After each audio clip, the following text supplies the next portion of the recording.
Kejaksaan Negeri Maluku Tengah menyita mobil dinas milik Pemda Maluku Tengah yang digunakan mantan Ketua Dewan Asis Mahulete.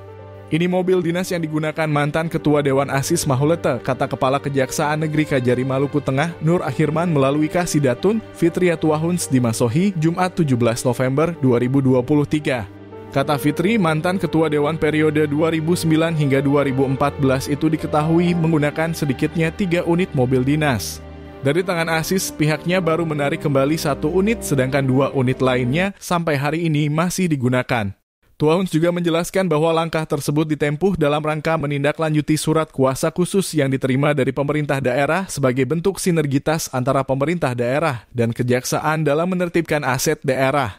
Namun demikian, langkah-langkah yang ditempuh saat eksekusi penarikan kembali diawali dengan negosiasi terlebih dulu dengan para pejabat purna bakti itu. Bersama kendaraan Fortuner mantan Ketua Dewan itu, pihak kejaksaan juga mengembalikan sebanyak 18 mobil pelat merah.